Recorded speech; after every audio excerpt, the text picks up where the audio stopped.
Hai semuanya, akhirnya jumpa lagi di video kedua aku tentang diet. Nah, jadi masih di channel ini, channel kami yaitu Keluarga Bulemina. Jangan lupa like and subscribe. Di video kali ini, aku akan bahas tentang pengalaman aku mempraktekkan diet DEBM. Jadi sebelumnya aku udah sharing pengalaman aku praktekin yang namanya GM Diet, yaitu diet selama 7 hari dengan menu yang berbeda-beda tiap hari. Nah, pada saat aku lakukan GM Diet tersebut, ada beberapa inbox yang masuk ke aku yang nanyain tentang, "Kak, udah pernah cobain DEBM nggak, Kak? Kak, tahu DEBM nggak, Kak? Kak, coba praktekin DEBM dong, Kak." Sehingga kata-kata DEBM itu agak sedikit meracuni pikiran aku. Apa sih itu DEBM? Kok orang-orang pada ribut nyuruh aku DEBM? So, setelah aku baca-baca, aku cari referensi di Instagram, kemudian aku ngikutin juga grup diet enak bahagia menyenangkan di Facebook. Aku Google juga, dan kemudian aku juga download aplikasi DEBM di Play Store. Nah, di aplikasi ini semuanya diterangkan dengan sangat jelas. Bahkan kita bisa ngitung berat ideal kita, makanan apa yang boleh, kemudian ada juga motivasi-motivasi dari beberapa orang yang udah berhasil, ada grafik berat badan dan sebagainya. Jadi aplikasinya bagus banget buat orang yang mau diet. Sebenarnya DEBM itu apa sih? Ternyata DEBM itu singkatan dari diet enak bahagia menyenangkan. Jadi D-nya buat diet, E enak, B bahagia, M menyenangkan. What? Diet enak, diet bahagia, diet menyenangkan? Gak mungkin. Pasti yang namanya diet itu menyiksa. Pasti yang namanya diet itu menyebalkan. Pasti yang namanya diet itu tersiksa. Tapi lo kok ini bisa nama dietnya diet enak, bahagia, menyenangkan? Nah, DEBM dipelopori oleh Suhu Robert. Halo Suhu Robert. Jadi setelah aku paham apa itu DEBM, akhirnya aku membuat kesepakatan pada diriku sendiri yang gemuk ini bahwa aku harus cobain ini diet. Dan aku cuman mau cobain selama 1 minggu untuk melihat selama 1 minggu ini berapa kilo aku bisa turunin berat badan. Sebenarnya DEBM itu gimana sih caranya? Jadi DEBM itu merupakan diet yang sangat rendah karbohidrat, kemudian sangat tinggi protein hewani dan sangat tinggi lemak. Konsep dari DEBM ini sebenarnya adalah membuat diri kita, membuat tubuh kita sangat kekurangan karbohidrat.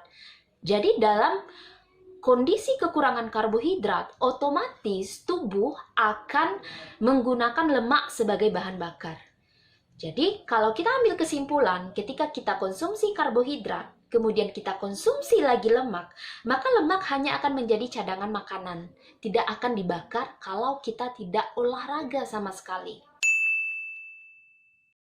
Makanan yang paling dianjurkan dalam DEBM pertama adalah makanan yang sangat tinggi kadar proteinnya, terutama protein hewani. Contohnya adalah telur, daging, ayam, hati, kemudian juga bisa kulit seperti kerupuk kulit, kemudian juga bisa lemak-lemak. Kemudian kalau dari segi buah-buahan, yang paling dianjurkan sekali itu hanya satu, yaitu buah alpukat. Karena alpukat mengandung lemak yang baik. Kalau sayur-sayuran, kita boleh konsumsi semuanya bebas, terutama sayuran yang berasal dari daun-daunan.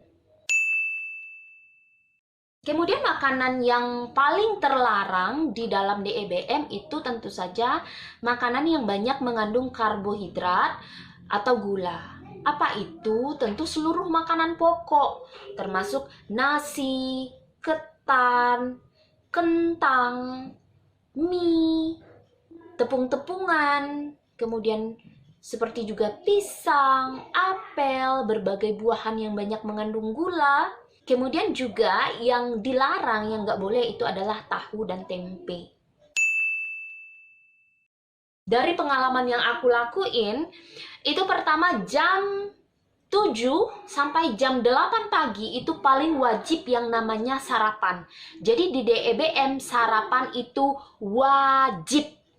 Untuk sarapan yang dibolehkan adalah protein saja. Kalau di grup DEBM itu paling populer sarapan Gunawan. Apa itu Gunawan? Gundul menawan alias telur rebus. Jadi telur rebus bisa kemudian dikasih topping keju, boleh juga dikasih topping bon cabe. Kemudian kita tidak perlu mengkonsumsi sayuran jenis apapun. Kemudian minumnya sih kalau aku cuman teh hijau atau juga bisa lemon tea tanpa gula. Minum susu yang mengandung gula itu tidak boleh. Setelah kita sarapan, pukul 9 kita wajib minum 3 gelas air putih. Itu wajib. Untuk makan siang, menu utamanya adalah tetap protein hewani. Jadi kita bisa makan apa saja. Contoh makan gulai ayam boleh. Goreng ayam boleh. Kemudian mau makan telur lagi juga boleh. Mau makan rendang juga boleh. Yang tidak dibolehkan itu makan ayam goreng pakai nasi. Makan telur pakai mie. Atau makan daging pakai nasi. Dan untuk makan siang kita boleh tambahkan sayuran apapun jenisnya. Untuk pengganti nasi itu yang paling dianjurkan adalah buncis dan wortel, sekaligus agar memperlancar pencernaan kita dan BAB-nya nggak susah. Jadi kalau menu makan siang aku,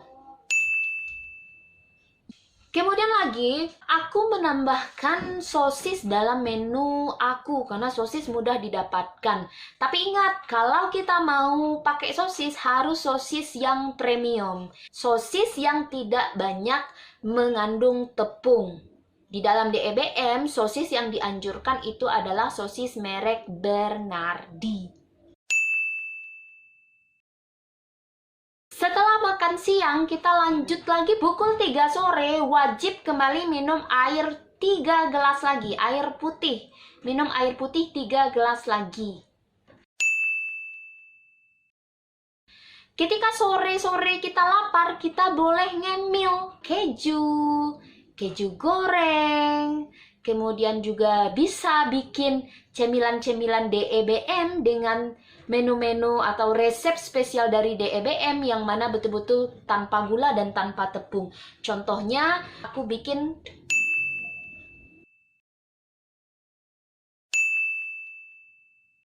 kemudian untuk makan malam, menu yang diperbolehkan kembali lagi ke protein saja. Jadi tidak boleh dibarengi sayur-sayuran, hanya protein saja.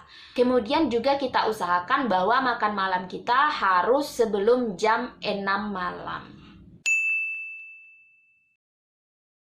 Kemudian satu lagi yang perlu kita ingat bahwa di DEBM diperbolehkan menggoreng pakai minyak, dibolehkan memberikan garam, dibolehkan pakai bumbu penyedap atau apapun juga.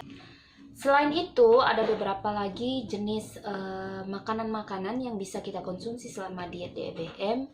Contohnya kita boleh konsumsi Yakult, itu dibatasi cuman 1 botol per hari dan tidak diminum sekaligus, diminum sedikit demi sedikit.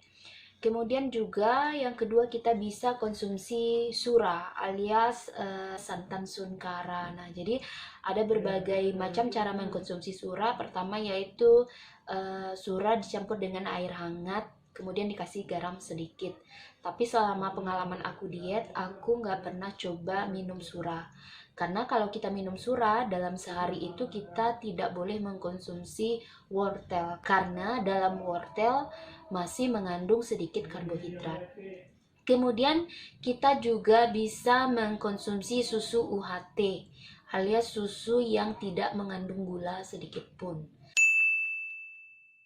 Nah, jadi kenapa diet ini dikatakan diet enak? Akhirnya aku paham bahwa yang kita makan itu ternyata semuanya yang enak-enak saja. Keju, kemudian daging, kemudian ayam, alpukat. Dan dari pengalaman aku mencoba DEBM selama 6 hari, itu aku berhasil nurunin berat badan 5,2 kg. Semoga video ini bermanfaat bagi kawan-kawan yang berniat dan ingin menurunkan berat badan. Percayalah bahwa usaha tidak akan pernah mengkhianati hasil, sehingga asalkan kita mau berusaha, kita pasti akan kurus pada waktunya. Semangat!